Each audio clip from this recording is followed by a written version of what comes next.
যদি সিরিয়াসলি আপনার প্ল্যান থাকে যে আপনি বিদেশে পড়তে যাবেন খুব কম খরচে, অর্থাৎ বাবা মায়ের কে প্রেশার না দিয়ে তাদের কাছ থেকে খুব বেশি টাকা পয়সা না নিয়ে, তাহলে আপনি স্টাইপেন্ডিয়াম হাঙ্গেরিকাম যে স্কলারশিপটা আছে সেখানে অ্যাপ্লাই করেন।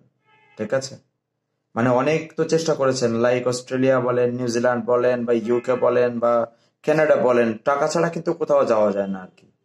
ইভেন আপনি যদি চায়না, মালয়েশিয়া এসব কান্ট্রির কথা চিন্তা করেন, তাও আপনার 2-3 লাখ টাকা নর্মালি খরচ হয়ে যাবে। আর বড় বড় কান্ট্রির কথা তো আমি বাদই দিলাম।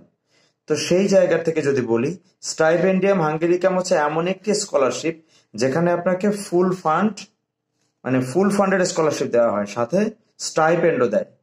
তো 15ই জানুয়ারি পর্যন্ত ডেডলাইন আছে। এখন কথা হচ্ছে ভাই, 15ই জানুয়ারিতে আপনি অ্যাপ্লাই করলেন, বাট পরের দিনকে আপনি মিনিস্ট্রিতে ডকুমেন্ট সাবমিট করতে পারবেন? পারবেন না। তার কারণ হচ্ছে ওই ডকুমেন্টস গুলো আপনাকে foreign ministry, education ministry, law ministry নানান কাজ করে তারপরে হার্ড ডকুমেন্টসটাই জমা দিয়ে আসতে হয়। তো 15 তারিখ পর্যন্ত অপেক্ষা না করে অ্যাজ সুন অ্যাজ পসিবল, যতটা ফাস্ট পারেন ততটা ফাস্ট অ্যাপ্লাই করেন। অ্যাপ্লিকেশন করার জন্য কিন্তু আপনার আহামরি কোনো খরচ নেই।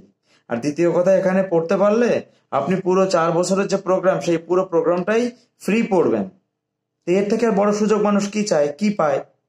তো দেরি করার দরকার নেই। স্টাইপেন্ডিয়াম হাঙ্গেরিকাম স্কলারশিপ সম্পর্কে যদি কোনো কিছু জানার থাকে, ডিরেক্টলি সুইফট কনসালটেন্সিতে আসেন, আমরা আপনাদের হেল্প করব, গাইডলাইন দিব।